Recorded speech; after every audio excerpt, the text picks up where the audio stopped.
La ville de Vieux-Habitants est un partenaire historique du parc national, hein, donc c'est une commune située en aval du cœur forestier et qui contribue au caractère exceptionnel du parc national de la Guadeloupe. Donc au travers de la signature de cette convention aujourd'hui, on a pris un programme pour les 3 années à venir et notamment sur des sujets comme la mise en place d'un centre de recherche scientifique sur la biodiversité, un sujet sur travailler sur la qualité des eaux des rivières, travailler sur à faire connaître les actions du parc au sein de la population et puis d'autres sujets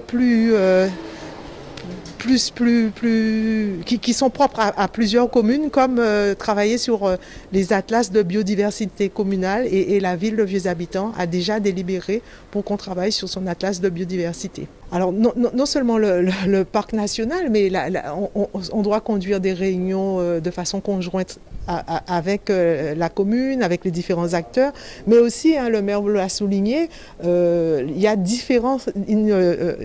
une présence de différents acteurs qui agissent pour la préservation des espaces sur le territoire de la commune de Vieux-Habitants, et notamment le Conservatoire du littoral et l'ONF sont aussi des partenaires sur les projets sur lesquels nous avons signé aujourd'hui ou sur d'autres projets à conduire dans la ville. Alors le parc national, c'est 20 communes qui ont adhéré à la charte du parc national, et donc c'est 20 communes avec lesquelles nous avons des conventions et nous animons un programme, un plan d'activité pour 3 ans dans ce cadre-là. Donc c'est 20 communes du département qui sont concernées. Le parc est un partenaire depuis longtemps avec nous. Hein. Donc, depuis 2014, on est commune d'adhésion au parc. Donc, il y avait une charte à signer. On devait faire une belle messe à Trois-Rivières avec l'ensemble des maires.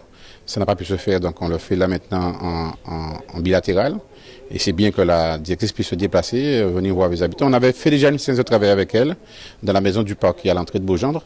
Et donc, pour nous, oui, c'est nécessaire, parce que dans notre programme, on inscrit les habitants dans une politique de développement durable. Donc, tout ce qui est autour de la transition écologique, et le parc est un partenaire essentiel pour travailler dans ce cadre-là. Et le parc aussi, c'est aussi une porte d'entrée pour travailler avec d'autres partenaires comme le Conservatoire du littoral, comme l'ADEAL, comme l'Agence des 50 pas.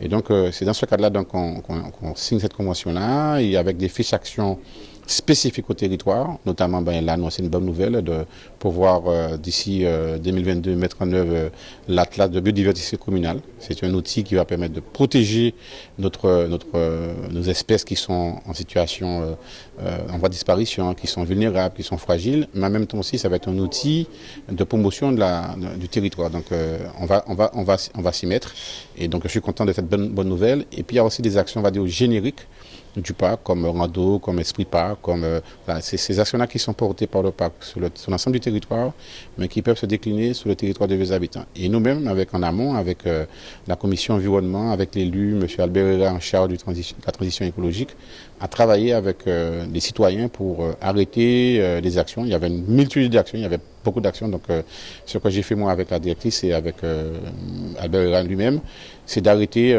des priorités sur des actions spécifiques. Donc, par exemple, d'installer dans la vallée de Beaugendre, à l'entrée de la vallée de Beaugendre, un centre permanent scientifique. Hein. Donc, ça va être bien pour...